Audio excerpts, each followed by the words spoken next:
I didn't mean to make a life out of fluorescent light, but that's what happens when you pick temporary and then blink through a decade. I knew the exact sound our office lights made when they warmed up in the morning. A soft electrical sigh, like resignation. The warehouse managers joked that I could coordinate a truckload in my sleep. I probably could.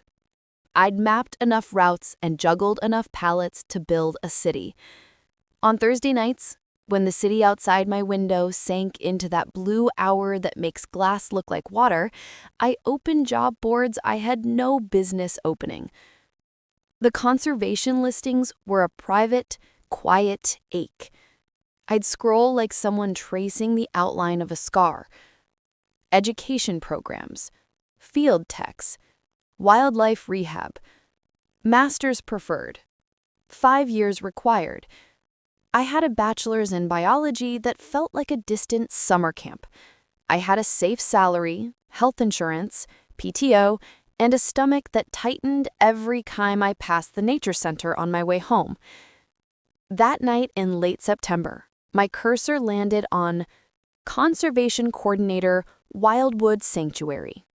I didn't breathe for several seconds. The listing bloomed open: full-time wildlife rehabilitation coordination, educational outreach, partner relations. Boundary Waters region. Photos of pine dark lakes, mist rolling low over meadows, a staffer cradling an owl with one good eye. The words felt like home, even though I'd never been there. Then the requirements scrolled up to meet me like a wave. 5 years conservation experience, master's preferred, grant writing track record, established relationships. I almost closed the tab. Almost. Instead, I opened a blank document and wrote my name. Nina Hartley. I stared at those 2 words until they looked strange, like a brand I didn't own. I don't know what flipped in me. Maybe it was the memory of holding a red fox kit at a volunteer day last spring, feeling its heartbeat tremble against my palm. Maybe it was the way the office printer had belched out a 64-page optimization overview that afternoon, and something in me had quietly said, no. I started typing. I took all my logistics verbs and translated them into something Wildwood might recognize. Coordinated became orchestrated. Schedules became multi-stakeholder program timelines. Vendor relationships became partner relations. I threaded biology back into my story like a vine that had been cut and left to dry. Coursework, field labs, those dusty Latin names that still lived in the back of my head. I didn't lie, but I let the best, truest pieces of me step forward. Then the cover letter. I wrote it like a confession. I haven't followed the straight path. I've spent 10 years building systems that move goods. I want to spend the next 10 years building systems that protect life. Here's what I know how to do: run toward problems, listen to people, keep going when it's hard. Here's what I'm learning: that purpose is a muscle you have to use or it atrophies. When I finished, the clock on my stove said 12:41 a.m. I reread every line until the words softened around the edges. The email window was already open. I attached the resume, attached the letter, typed in the address from the posting. The blue send button glowed like something sacred. My finger hovered over the trackpad. I could feel my heartbeat in my knuckles. 20 minutes passed like a single shallow breath. I pictured someone at Wildwood. Maybe Thomas. The listing had a director named Thomas Reed. Clicking open my file, frowning, logistics, and dragging me to trash. I pictured a dozen candidates with spotless CVs, fieldwork photos with tranquilized wolves, conference name badges, grant award announcements. I pictured rejection, and it felt not like a single no, but like the last loud confirmation that I'd imagined an entire alternate life. Who are you kidding, Nina? I said to my empty kitchen. My voice sounded too loud. You manage truck routes. I closed the laptop. The blue button winked out. I went to bed with my chest aching like I'd run a race and stopped 1 foot before the finish line. The next week slid over me like wet fabric. New software rolled out. Warehouse managers calling at 6 a.m., then 10 p.m. Meetings about KPIs that sounded less like goals and more like grammar. By Thursday, I was hollow with the kind of tired that feels like you've been carrying a secret for too long. At 4:17 p.m., my phone lit up with an unknown number. Hello? Hi, is this Nina Hartley? Yes. Great. This is Thomas Reed from Wildwood Sanctuary. We received your resume for the conservation coordinator position, and we'd love to have you come in for an interview. I sat so still, the chair creaked under me. I'm sorry, could you repeat that? We got your resume and cover letter last Thursday. Strong biology foundation, extensive program management. Are you still interested? The office around me continued its soft roar. Printers, footsteps, the far-off beep of a forklift. Like the world hadn't just tilted on its axis. I didn't send it. I mean, I wrote it, but I never sent it. He laughed lightly, the kind of polite sound people make when they think you're being self-deprecating. Well, we have it right here, with your name on top. If you're interested, we'd like to meet you Saturday at 10 a.m. My mouth moved before my brain caught up. I am interested. Great. I'll email the address. See you then. The call ended. For a long beat, I didn't move. Then the survival part of me, the operations manager who lives on receipts and proof, snapped awake. I opened my laptop. Drafts. There it was. My email, the attachments, waiting like a held breath. Sent. Nothing. I refreshed. Nothing again. The blue button, still unsent, like a dare. I called Rachel. Tell me you finally quit, she said by way of hello. Not yet, but something... Okay, don't say the universe. Now I have to say the universe. I wrote a resume last week, didn't send it. Just got a call from the director of Wildwood Sanctuary. He has my resume. He wants me there Saturday. Rachel went silent long enough that I wondered if the call dropped. Maybe you sent it at 12:41 a.m. and forgot. I watched my own cowardice for 20 minutes. I remember not sending it the way I remember the worst things I've said out loud. Then maybe the universe hit send. I said don't. Fine, maybe a glitch hit send. She exhaled, a softer sound. Or maybe you get this one. Go to the interview in... I'm going. Saturday morning, the city thinned into prairie, then trees. The highway unfurled like a gray ribbon through gold aspen and dark fir. My mother used to say that northern Minnesota smells like pine, iron, and something you can't name. She was right. I rolled the window down and let cold air sting my face awake. Wildwood sign was hand-carved, the kind of careful labor that takes time no one pays you for. Wildwood Sanctuary, wildlife rehabilitation and conservation. The drive curled through a stand of tall pines into a clearing, a lodge-like main building, a row of low outbuildings, enclosures set back like small forests behind fences.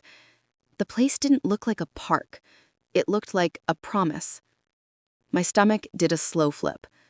I checked my reflection in the rear view. Hair tamed, eyes alert, expression that said, totally normal, not about to ask a man how he got an email I didn't send. I stepped out. The air had that early cold that sits in your teeth. The lobby smelled faintly of cedar and coffee. Hand-drawn posters about owl pellets and migration patterns lined the walls. Behind a counter, a young woman with a braid down her back smiled, her face doing that open, tired brightness people who love their jobs and do 3 of them at once have. You must be Nina. Thomas is expecting you. Thanks. This place is beautiful. We think so. Her eyes crinkled. He's just finishing with the vet. He'll be right out. I turned in a slow circle, letting the space imprint. The scuffed floor, the bulletin board with photos labeled released, in rehab, education ambassadors. A bald eagle stared down from a framed photograph, wings spread, sky like a bowl. Nina. His voice came from behind me. I turned. Thomas was late 50s, weathered in the way of people who spend a lot of days outdoors and a lot of nights worrying. His handshake was warm. Thomas Reed, thanks for making the drive. Thanks for having me. I weighed my next words and chose not to jump straight to, how did you get my resume? There would be time to be strange later. Let me show you around before we talk. He held the door open with a gentleman's habit, and I stepped out into the crisp. We walked past the education center, shelves of skull replicas and feather samples, and down a path that cracked underfoot, Frost trying to decide whether to stay. The rehab buildings didn't look clinical. They looked like careful. Wire runs with hawks hopping from branch to branch, a fawn enclosure with a quiet please sign. A red fox, bandaged leg curled under, blinked at me with calm, unnatural trust. Thomas spoke in the gentle cadence of someone who has told the same story 100 times and still believes it. We triage, stabilize, and rehabilitate. Release when we can, educate always, partner where it makes sense. We're small, but we punch above our weight. When we reached the largest aviary, he nodded toward a high perch. She flew into a power line this summer, spiral fracture. We thought we'd lose her. She'll be strong enough to release in the spring. The eagle turned her head and looked at us. No, at me, with that ancient, uninterested scrutiny that makes you feel like a single note in a long song. The air smelled like damp leaves and something clean. I felt the exact sensation I'd last felt holding that fox kit. A thin, bright string pulling taut between what I was and what I wanted. We circled back to the main building. In his office, the desk was half covered in manila folders, half in mugs. A photo on the wall showed a group of kids squinting at the sky while a hawk rose like an idea above them. He gestured to the chair. I sat, palms flattened on my knees to keep them still. First, he said, leaning forward, elbows on desk, we were impressed by your resume. It's not the direct route we usually see, but the skills are there. I swallowed. Thomas, I have to ask, how did you get it? He glanced at the paper stack like he might find the answer under it. Printed copy on my desk Friday morning, no email thread weirdly, no envelope. I figured someone on our board dropped it off, but when I asked, no one claimed it. He smiled, lopsided. The technology gods are mercurial. I checked my sent folder 12 times. It's not there. He lifted a shoulder. Sometimes the door opens and you don't waste time asking who turned the knob. He sat back then, and his face changed. Still kind, but more business, the way a sky darkens when a front moves in. Before we dive into specifics, there's something you should know about Wildwood. My pulse ticked in my throat. Okay? He drew a folder toward him, tapped it once like a metronome, and looked me in the eye. We're running out of time. He let that hang in the space between us, the way a doctor pauses before saying the word but. He let the sentence sit there like a weight on the desk between us. We're running out of time. A train in my chest hit its brakes. What does that mean? I asked. Thomas flipped open the folder. Budgets, lines of numbers, a graph that angled downward like a falling bird. We lost our biggest private donor 3 years ago, he said. A state grant was cut 2 years ago. We've been patching holes ever since. Our conservation coordinator left last year for a better salary. We couldn't match it. We've got maybe 6 months of operating funds unless we secure new revenue. 6 months, I repeated, like trying on a coat that didn't fit. He nodded. If we can't stabilize by March, we scale down, transfer the animals we can, and shut the doors. We'll try not to say close out loud in front of the staff, but that's the reality. The office noise outside, footsteps, a phone ringing, kept moving like life doesn't pause for your shocks. My throat felt raw as if I'd been running. "And you still want to interview me?" I asked, with my resume from the ether and my 10-year detour. Thomas's mouth did that small, tired smile. "You run complex operations. You know how to keep moving in chaos. That's what this job is right now. Triage, build, persuade. I can teach you the conservation-specific language. I can't teach urgency or grit." I exhaled the truth that had been pressing on my ribs all morning. "I want this," I said. "I don't know if I'm the right person, but I want to be." He sat back, considering me like a forester eyes a sapling in rocky soil, measuring what might survive the winter. He said, "We can pay $48,000. I wish it were more." It was $24,000 less than my logistics salary. My brain ran the math, rent, car, groceries. Then something older and louder said, "When did you last feel awake?" I heard my own voice before I had time to edit it. "I can make it work." "We need someone yesterday," he said, extending his hand again across the desk. 2 weeks' notice?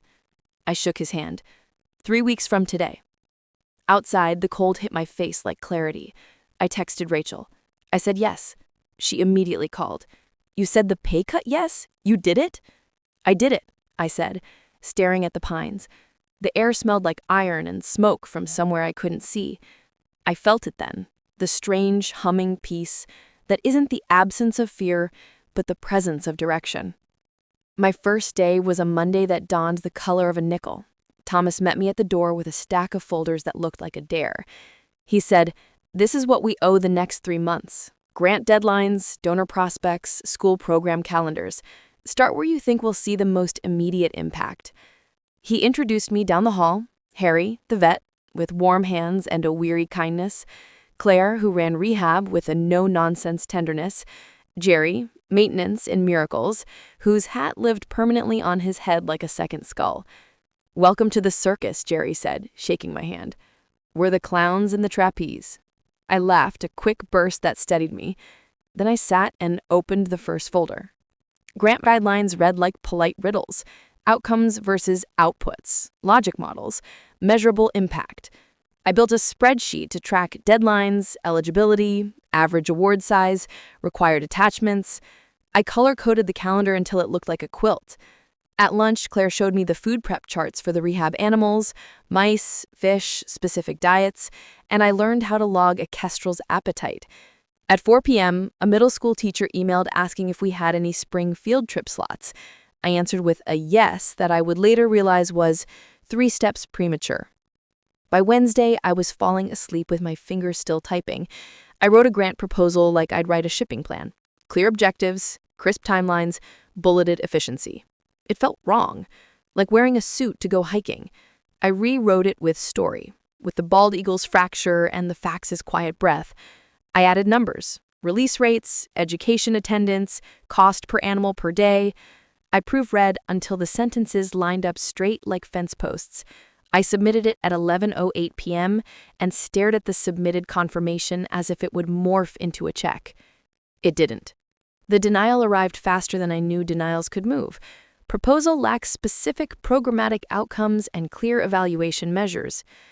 I didn't fully understand that sentence, and I understood all their words. I printed it and read it under a fluorescent light that suddenly felt personal. "First one?" Harry asked gently, passing my desk with a cup of coffee.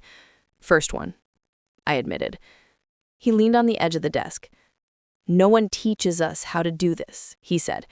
"We learn by humiliation and repetition." "Can you write that on my wall?" I asked, and he smiled. I threw myself at the next thing, education programs. We needed income that didn't depend on a foundation's mood. I designed a Saturday workshop for families. Meet an ambassador owl. Learn to identify tracks. Guided forest walk. I built a flyer that looked like a promise. I called schools and community centers, sent emails that I tried to make sound like a person and not a plea. 4 schools signed up. 2 canceled the day before. 12 kids arrived with parents who looked hopeful and cold. I layered every ounce of enthusiasm I had, And those 12 kids lit up anyway. Wide eyes at the owl's silent flight, small hands tracing deer prints like braille. We raised $112 and spent $208 on supplies. I went home and cried into a dish towel with the faucet running so my landlord couldn't hear. Week 3, the bald eagle, the one whose wing had mended, spiked a fever. Harry needed a specific antibiotic now. "We're out," Claire said, checking the cabinet. "Thomas has to approve anything over 100. He's in the cities all day." "How much?" I asked. $250. We stood in a little triangle of silence, the fridge humming. The eagle beyond the door blinked once, slow. "Order it," I said, my voice steadier than I felt. Claire looked at me the way people look at a decision they might have to defend later. Then she picked up the phone. The delivery arrived before sunset. Harry dosed the eagle, his movements quick and careful. By the next morning, her temperature had dropped. Relief loosened something I didn't realize I'd been clenching. Thomas found me that afternoon. "Can we talk?" In his office, he closed the door gently. "I heard about the antibiotic. It was $250. She needed it. You made the right call for the bird," he said. Then, after a beat, "And we also have to keep the place that keeps the birds alive. Guilt slid hot down my spine. "I understand." "I trust your judgment," he added quickly, seeing my face. "But when margins are knives, we talk before we spend. If we can." I nodded, throat tight. "Got it." I took the reprimand like medicine. Bitter, necessary. That night, I opened my laptop at my little kitchen table and typed, "How to write a grant that gets funded." The internet answered like a chorus. Measurable outcomes, evaluation plans, logic models. I learned what a logic model was and why it wasn't just jargon. I mapped inputs to activities, to outputs, to outcomes for our rehab program until my dining table looked like a detective board. I watched a free webinar, then another. I realized my first proposal wanted people to love our story, not invest in our plan. So I started building a plan. I called coordinators at other small sanctuaries and admitted I didn't know what I didn't know. Most were kind. One woman in Wisconsin talked with me for an hour about how she structured her outcomes. A man in Iowa emailed me a sample proposal with the good parts highlighted, the mistakes circled. I took notes until my hand cramped. I wrote follow-up emails that said thank you like a prayer. 2 weeks later, I submitted another proposal with a clear program model, with numbers I could defend, with evaluation that meant something. I hit submit at 1:13 a.m. and felt, not hope exactly, a sturdier word, resolve. We needed income in the meantime. I built an event for local families, a fall open house with guided tours, adopt an animal monthly sponsorships, hot cider, a small silent auction. I pitched it to the local paper. I asked the grocery store for apples. I asked the hardware store for gift cards. I asked more than I'd ever asked in my life. The morning of, the sky hung low and sullen. At 9:30 a.m., we had 6 people. By 10:15, clusters of cars pulled in, kids in boots jumping puddles, couples holding hands inside mittens. At noon, the little courtyard buzzed. Laughter by the owl enclosure, a line for the cider, Jerry telling stories about a raccoon that once outsmarted him. We raised $804. It wasn't a miracle. It was a direction. Not everything moved. A foundation I'd pinned stupid hope on sent me a rejection so gentle it stung. A teacher called to say her principal didn't think a field trip to a sanctuary counted as real science. The staff's tiredness seeped into their small talk like weather. I started keeping a list labeled bright spots on my phone. Kestrel gained 20G. Claire smiled for the first time this week. Donor named Ellen sent $50 with a note that said, "For the fox." There were moments I failed in fluorescent clarity. A donor meeting I overprepared for, so stiff with data that I forgot to be human. A newsletter I sent with the wrong date for an event. I learned to apologize quickly. I learned to correct faster. And still, at night, in my rented studio with the radiator hissing and a streetlight painting a square on the floor, doubt crawled into bed like a cold animal. "You're not qualified," it whispered with my mother's careful voice. "A good salary is a blessing." With my boss's weary one, "You're good at logistics." With my own, "What if you're making a beautiful mess and calling it purpose?" On a Thursday that tasted like rain, I stayed late to clean up the education center after a field trip. The building had that post-kid quiet, the echo of laughter still caught in the rafters, the smell of damp wool and crayons fading. I stacked chairs, gathered worksheets with muddy thumbprints, and wiped down the long tables until the wood showed a dull shine. Thomas's office light was on. The door was mostly closed, just a sliver of yellow spilling into the dim hall. I walked past with the trash bag, meaning to leave it by the back door for Jerry. Harry's voice floated out, weary and low. "She's trying, Thomas. I can see that. But is she qualified for what we need right now?" I stopped. The trash bag crinkled in my hand like a betrayal. Thomas answered, softer.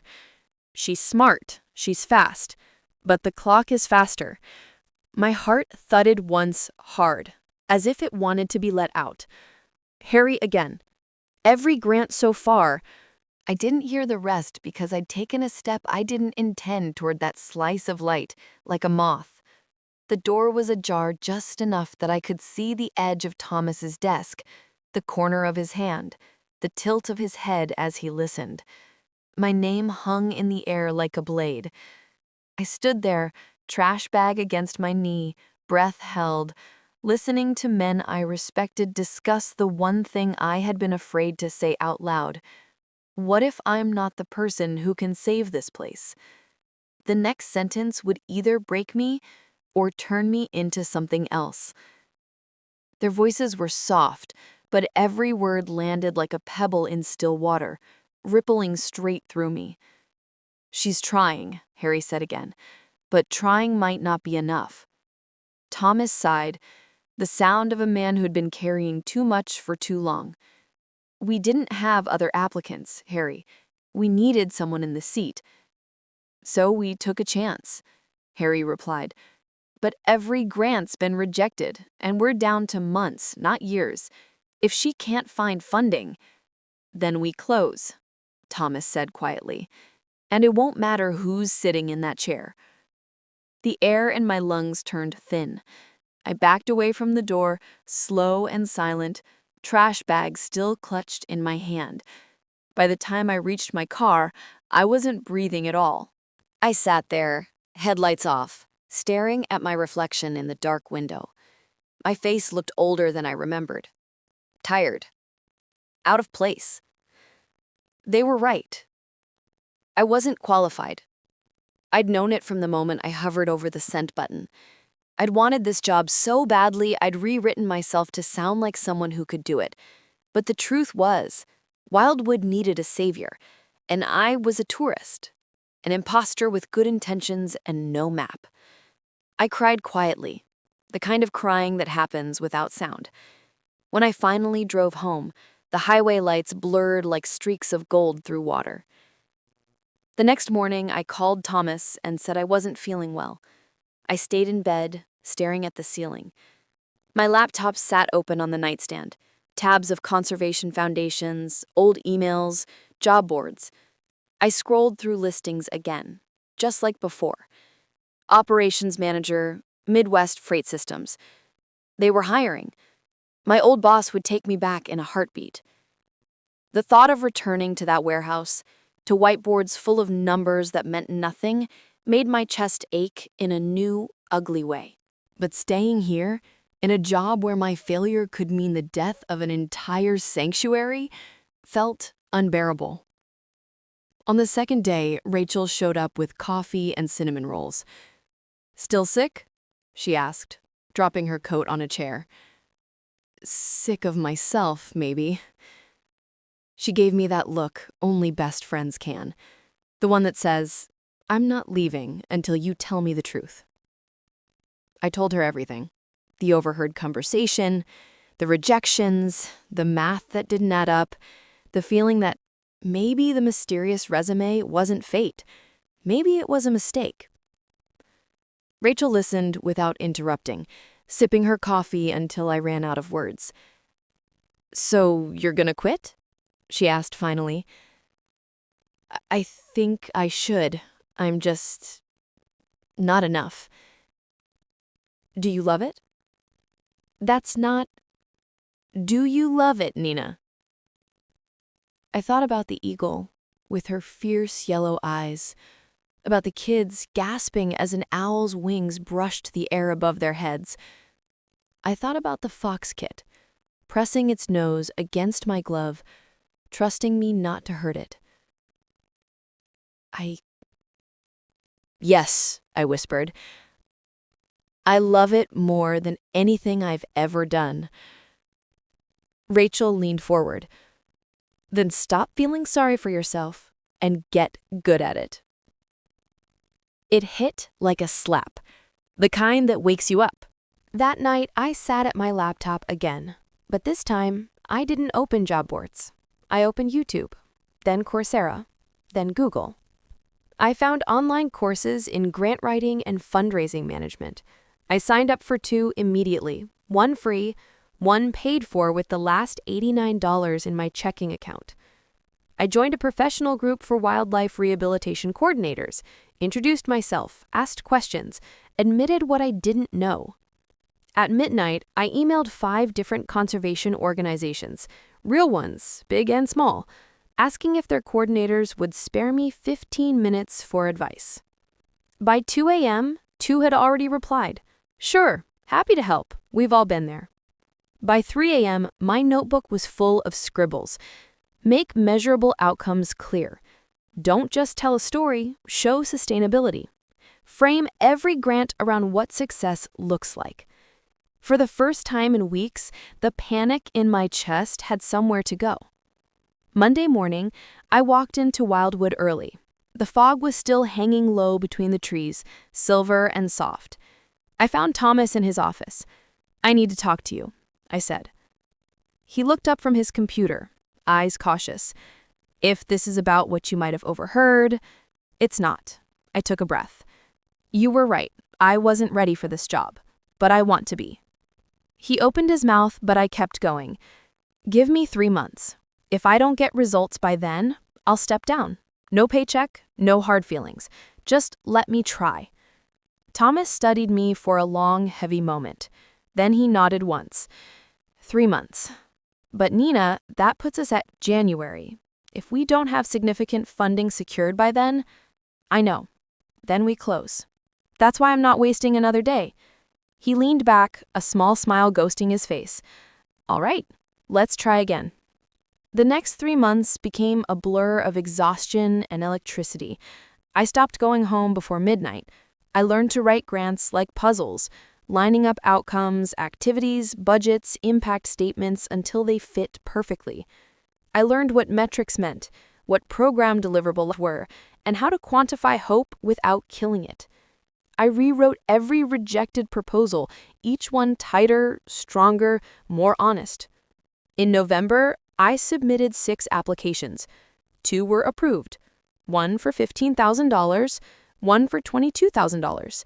It wasn't salvation, but it was breath.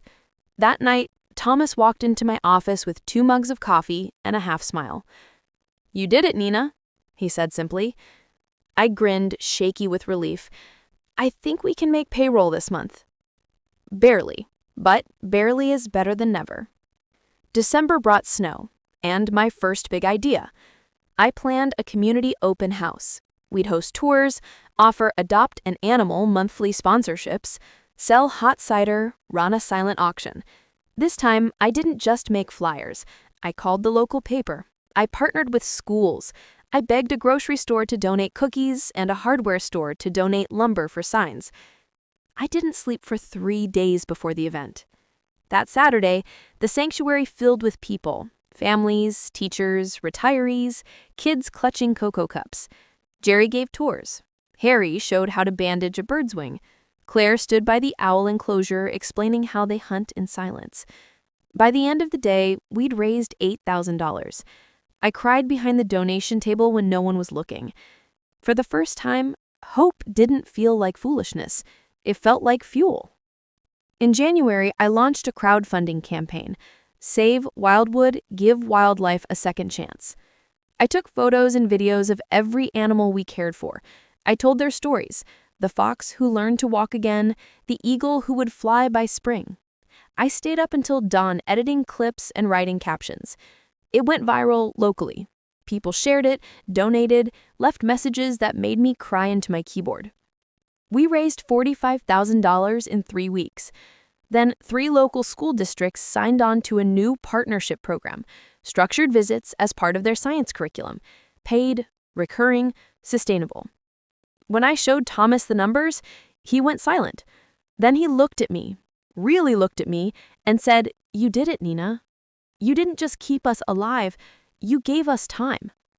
I smiled through tears. "We have enough to run 18 more months." Thomas nodded, voice thick.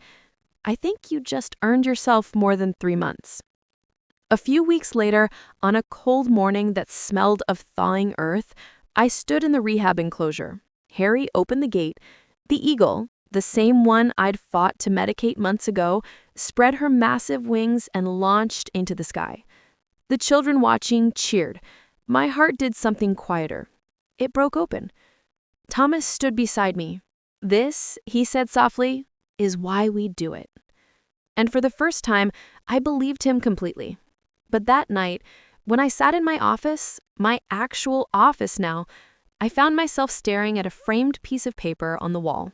My resume, the one I'd written but never sent. And finally, I asked him the question I'd been holding since that first day. "Thomas," I said, "how did you really get this?" He smiled, leaned back, and said, "Funny story." His answer would change the way I saw everything that had happened and everything that might still. Thomas leaned back in his chair, the corners of his mouth turning up like he was replaying the memory. "That morning," he began, "I came in around 7. The office was quiet, the kind of quiet that makes the radiator sound like it's talking to itself. And right there, in the center of my desk, was a printed resume. Yours. No envelope, no postmark, just sitting there." He gestured toward the frame on my wall, the one holding that same resume. No email notification, no record in our system, nothing in the spam folder. I figured maybe one of our board members had printed it and dropped it off. But when I asked, no one had any idea what I was talking about. I frowned. "You're saying it just appeared?" He shrugged. "That's what it felt like. I stopped trying to solve it months ago. However it got here, I'm glad it did."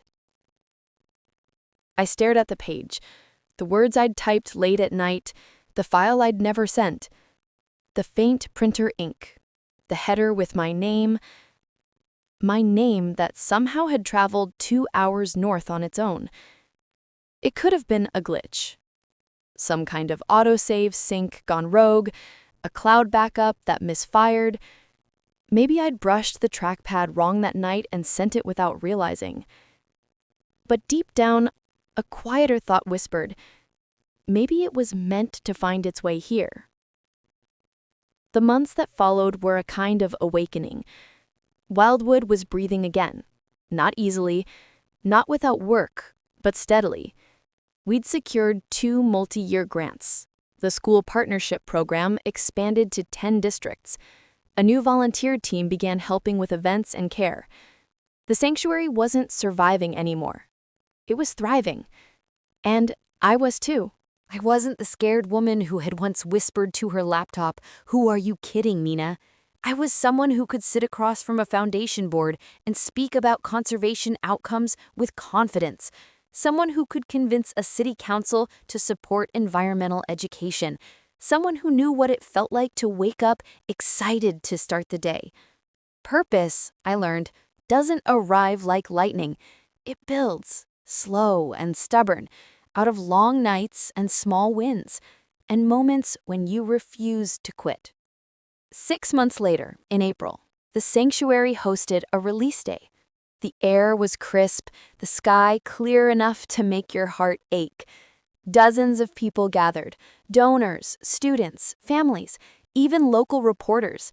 The bald eagle, the same one whose life had nearly slipped away months earlier, was strong now, fierce and ready.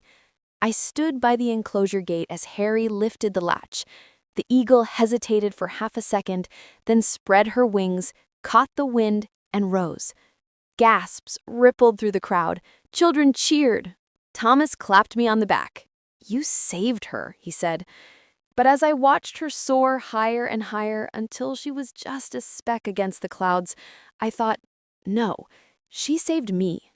Because she'd been broken too, grounded, uncertain if she'd ever fly again, and like her, I'd found a place that believed I could heal, even when I didn't believe it myself. Later that afternoon, I sat alone in my office, looking out at the trees. The framed resume glowed faintly in the sunlight. For a long time, I'd thought destiny meant ease, a straight path, a perfect opportunity, a sign so clear it didn't require courage. But Wildwood had taught me something else. Destiny isn't a promise. It's a possibility, one you still have to fight for, build for, grow into. Sometimes it's a job you don't think you deserve. Sometimes it's a risk that feels foolish. And sometimes it's a resume that sends itself. A year after that mysterious morning, Thomas called me into his office again. "We're ready for the next step," he said, handing me a document. "Director of Conservation Programs. It's yours if you want it." My throat tightened. I remembered sitting across from him that first day, terrified and unqualified, listening to him talk about 6 months of funds left. Now we had 18 months of reserves, 5 new grants, and a growing staff. I smiled. I want it. When my parents came to visit that summer, my father stood by the fence of the fox enclosure, watching a kit tumble through the grass. "You took a big risk leaving that city job," he said. "I know." He nodded toward the sanctuary grounds, the buildings, the students laughing near the education center, the volunteers carrying feed buckets. "Looks like it paid off." "It did," I said softly, "in ways I didn't expect." He smiled. "You always were the girl who loved lost things." That night, long after everyone left, I walked down the gravel path alone. Fireflies blinked between the trees. Somewhere in the dark, an owl called once, low and haunting. I thought about that night in my apartment, the glow of the laptop screen, my finger hovering over the send button, the version of me who was too scared to click. If I could, I'd tell her this: send it anyway. Send it scared, because sometimes the thing you think you're not ready for is the thing that saves you. When people ask now how I got this job, I still laugh and say, the universe hit send. And maybe that's what really happened, or maybe I just finally stopped standing in my own way. Either way, I'll never forget what that strange miracle taught me. That destiny doesn't need your permission to find you, but it does need you to show up.